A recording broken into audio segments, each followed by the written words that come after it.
நான் மாப்பிள்ள எப்படி இருக்கு? ஏங்க தண்ணி அப்படியே சர்பத் மாதிரி இருக்குங்க.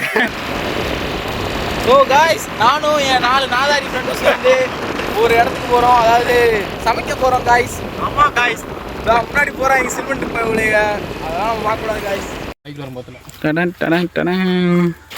அழிவுறா என் மச்சான் கட்ட போகிறேன். அண்ணன் யார்? தளபதி. வணக்கண்ணா மாப்பிள்ள. என்ன மாப்பிள்ள எப்படி இருக்கு? ஏங்க தண்ணி அப்படியே சர்பத் மாதிரி இருக்குங்க. கத்து காய்ஸ். என்ன காய்ஸ் இது? முடிஞ்சு என்ன ஒரு ஆனந்தம். ஜோதிகா விளம்பரம் மாதிரி கட்டலாம் பாரு. வைடாமட்ட எங்க வீட்டில் கூட கழுவ மாட்டாங்க என் ஃப்ரெண்டு. இங்கே வந்து இங்கே ஹெட் ஆகி எவ்வளோ வேலை பார்க்குறான் பாருங்க காய்ஸ்.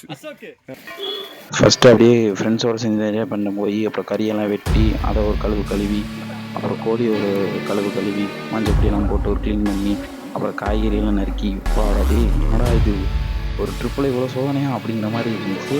அந்தளவு என்ஜாய் பண்ணோம் காய்ஸ். ஏய் 2 கிலோ சிக்கனு 150 கிராம். யூடியூப் சேனல்ல பாத்துக்கடா. இருடா ஒரே தான் வெட்டலாம். நீ 2 நான் 2. இப்போ நான் ஆன் பண்ணியிருக்கேன். என்னடா இப்போதான் ஆன் பண்ணிருக்கேங்கறியா? போ அங்க போ, பெரிய சமைக்காரர். என்னடா எல்லாமே ரெடி பண்ணியாச்சு, கடைசியில் அடுப்பு எரியலன்னு சொல்லிட்டு ஒரு 10 நிமிஷம் அதுக்காக போராட்டி இருந்தோம்.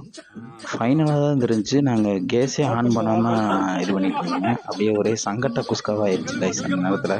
சரி விடு இதெல்லாம் ட்ரிப்பில் நடக்கிறதானே அப்படின்னு சொல்லிட்டு ஒரு சமையக்காரர் ரெடி,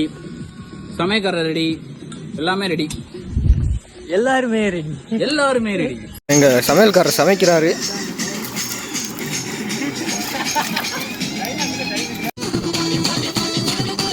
மாஸ்டர் சோர் பொங்குறாரு. நல்ல பதத்தில் வந்திருக்கு ஃப்ரெண்ட்ஸ். இப்போ இறக்கி வச்சா கரெக்டாக இருக்கும். பசங்களை கண்டுபிடிங்க. டேய் ஐயா வெங்காயம் கொஞ்சம் கையை காட்டுங்க. குடமிளகா வெட்டிட்டு இருக்காரு இவரு. என் ஃப்ரெண்ட்ஸுங்க அவங்க வீட்டில் கூட காய்கறி நறுக்கியிருக்க மாட்டாங்க. பாவத்தை சமைக்க போகிறோன்னு வெளியே கூப்பிட்டு போய் காய்கறியை வெட்ட விட்டு வெங்காயம் வெட்ட விட்டு அழுக விட்டு எங்கனக்கே சங்கட்டமாயிடுச்சு கைஸ் அவங்களை பார்த்து. அப்புறம் ஒரு வழியாக சிக்கனும் பொரிச்சு எடுத்தாச்சு, ஒரு கிரேவியும் வச்சாச்சு. அப்புறம் என்ன குளிப்போம்னு சொல்லி குளிக்கவும் ஆரம்பிச்சிட்டோம் கைஸ்.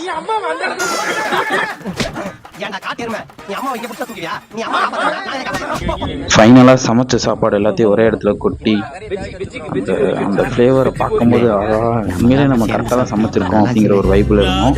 ஸோ எங்கள் கேங்கில் மட்டும் இல்லை, நிறைய கேங்கில் இப்படி வெளியே போய் சாப்பிட்ருப்பீங்க. ஸோ உங்கள் அனுபவத்தை கண்டிப்பாக கமெண்ட்டில் ஷேர் பண்ணுங்கள். இந்த வீடியோ பிடிச்சிருந்தா லைக் அண்ட் சப்ஸ்கிரைப் பண்ணுங்கள். இந்த மாதிரி உங்களுக்கு யாருக்கும் போகணுன்னா உங்கள் ஃப்ரெண்டு கேங்க்கு இந்த வீடியோவை ஷேர் பண்ணுங்கள்.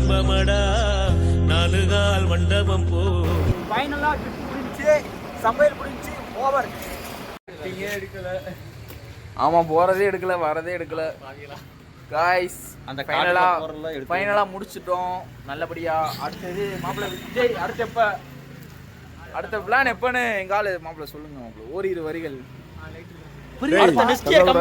ஒரு அளவுக்கு மேலே பண்ணாங்க. மாப்பிள்ளை கேம் ஓவர்.